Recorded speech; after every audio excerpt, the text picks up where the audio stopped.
Okay, so this SAG-AFTRA stuff has blown up even further. I mean, this was a video that Mujin released just a couple of hours ago, and this is already number 27 on trending for gaming. I mean, it's got 400,000 views, and it's talking about exposing the leaders behind the video game AI strike. And it seems like we have a lot of information on this, because actually a while back, I also got the same email that I'm assuming, Mujin got, kind of exposing a lot of these voice actors and their messages, which I just didn't know how to put into words. But it's good to see that, Mujin has actually looked into this even further and managed to make a whole video on it. And it's great, I've looked through a lot of the evidence myself, and it does look pretty, real. It does look pretty kind of damning against a lot of these people.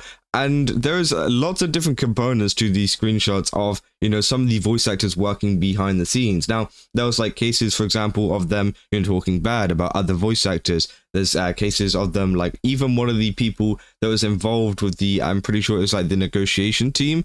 He was also involved with a previous AI company, which is kind of crazy, He just like straight up like switched sides there, which I thought was insane.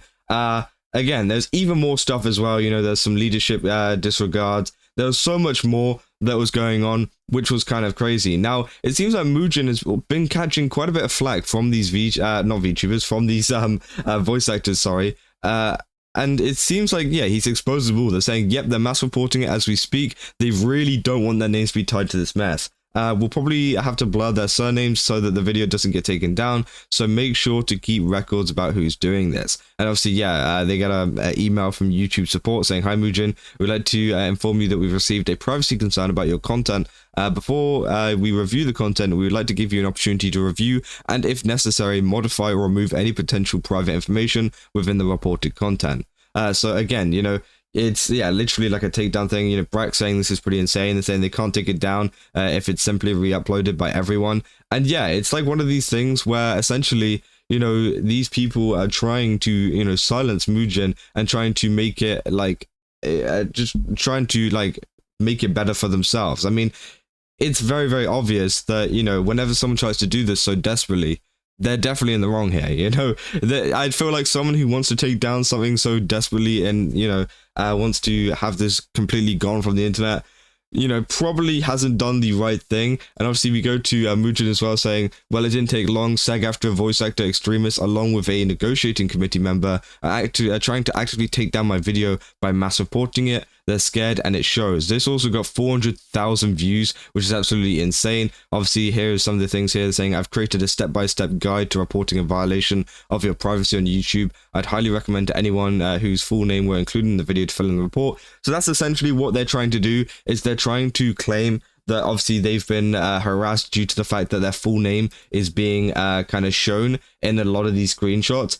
And again, I feel like, I mean, whenever it comes to this kind of stuff, I feel like it's just a little bit weird, because obviously it's their choice to include their full name as their Discord username, which I think is a little bit weird. But obviously, yeah, they're saying like, only other full names I saw was Skimming, who had the tweets, and Blue Sky posted screenshots, and they said report. Would you mind sharing who they were? So we have the video saying this guy is a joke.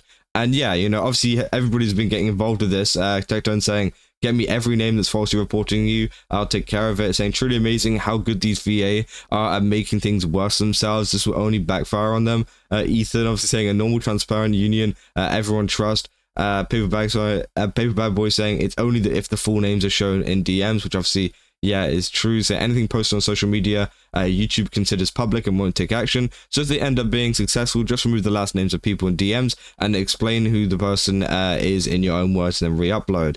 So again, it's just very sad to see that, these voice actors are so hell-bent on trying to, silence, Mujin on some, truth. And I mean, it just further backs up his point of how horrible some of these people have been behind the scenes, because we've seen, the public people, for example, like Karina, everyone like that, who have been going pretty crazy over on Blue Sky and Twitter and other kind of platforms like that. But we don't really see behind the scenes of some of the people that are actually trying to negotiate this, deal, which has now actually gone through, by the way. Obviously, I made previous videos talking about that as well. But, Mujin has been working on this video for a little bit, I think, seeing as I got the evidence a couple of weeks ago. So I think that maybe he's been researching into it for quite a while, and now it's finally come out. And it just so happens to be at around the same time that the kind of strike outside, you know, obviously not towards Genshin, but the other strikes for some of the other companies, you know, has been resolved. And so it's kind of funny timing. Obviously, Mujin made another tweet as well saying they just never learn, man. Kaylee, this was never about invading a safe space. This was about exposing a suicidal agenda by SAG-AFTRA committee members that was only talked about behind closed doors. It's about facing accountability, a skill that you seem to lack. Now, obviously, yeah, as you see here, we got Jennifer Hale saying transparency is good, healing's important. This has been an incredibly difficult and divisive time. There's much work to do to put our community and our industry back together. Now, that person, Jennifer Hale, was included in those screenshots. I don't know exactly what kind of, you know, commitment or like what kind of involvement, sorry, she had with this entire thing. I'm not sure if it was positive or negative, but essentially, you know, Kaylee Mills then replies to that post saying you're enabling drama tubers and making people in your community feel unsafe, airing their frustrations while trying to navigate a really tough situation in a private space. I really hope you simply didn't understand how harmful this could be. You are hurting your community, which is kind of crazy. You know, Kaylee Mills,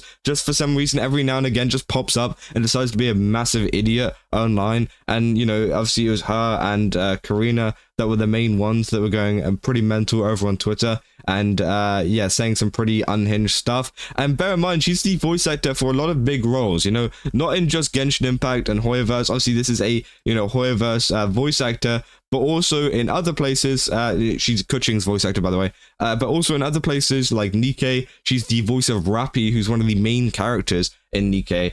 And, you know, she's over online doing this kind of stuff, calling them, you know, drama tubers. Tectone said, you know, I shall bring them to justice. They're saying, oh no, not again. Mujin with the steel chair, which is crazy. He said, screw Kaylee. I'm glad she will never voice Kuching again. Obviously, this is an art piece, I'm guessing, that they bought from her. So again, you know, this, you know, Kaylee just seems to be such a negative kind of effect on the space. You know, I don't really know why she feels a need to kind of respond to stuff like this. Maybe in the DMs, sure, whatever. But again, you know, she went a little bit quiet for a while. And then, yeah, now she's back again with a kind of out of nowhere type thing, which I thought was kind of crazy. I don't really know if they've deleted that now or if they've kept it up. But, you know, I've even exposed things in the past with Kaylee, for example, of her attending a event which was run by a pretty horrible person. And it's a pretty well-known event over here in the UK, which essentially... yeah, you know, it's run by a horrible person, which a lot of people do boycott it, but she still, you know, kind of chose to attend it, which, you know, obviously is her own choice, but, you know, it just proves how much research she did into it. But yeah, overall, this is a pretty crazy situation. I just wanted to cover it because there's a lot of different screenshots to go over from Mujin, and it seems like he's getting a lot of backlash on this video. Now, obviously, the actual response to the video, he's got 28,000 views and 300 dislikes. I mean, he's doing totally fine. Lots of people enjoy and, you know, like this video. But it seems like the small few that obviously the video was made on, they are then going ahead to attack him and go even further. And they're just making themselves look even worse. You know, I always say this with anybody that tries to attack anybody for a video or whatever like this, especially in this kind of way. You just make yourself look worse. You don't make yourself look like the good guy at all. And Mujin just keeps looking even better and even more right the more that you try to do stuff like this, the more that you try to shut him down and silence him, because again, it's just like one of those things where people will see what's going on, they're not stupid, and they will call out a lot of those things. But yeah, it's good to see that Mujin actually made a video. I actually replied down here saying, you know, I'm glad you covered this. I got sent the same DMs because, again, I was so confused on how I could actually structure the video if I was to actually reveal a lot of this stuff. And also, I was a little bit skeptical on the legitimacy of some of the DMs and some of the information that I was given. So again, it's good that Mujin has done his research into it and actually confirmed a lot of stuff. So again, it seems like a lot of people have been, you know, going behind the scenes, have been talking bad about other voice actors, and been doing some pretty shady stuff in the SAG-AFTRA voice acting community, which, again, I'm going to be honest, who's surprised with a lot of the things we've seen in the community recently, especially involving SAG-AFTRA and the voice actor strikes. But yeah, I'll definitely keep you guys up to date if there is any more news on this coming out, because, again, it's still an evolving thing. Even though these strikes are over, as I said, the Genshin Impact HoYoverse strikes are still not over, and I say strikes, refusals to work are still not over, and obviously, yeah, it's one of these things that is just going to keep on evolving and evolving and evolving despite, you know, people thinking there was going to be some kind of end. But yeah, if you guys did enjoy this video, don't forget to leave a like and subscribe, and also go down in the comments, let me know down in the comments what you guys think about this, because again, I'm very interested. And yeah, go over to GameSups, use my code Kaza, get 10% off, and I'll see you guys in the next one. That's all. See ya.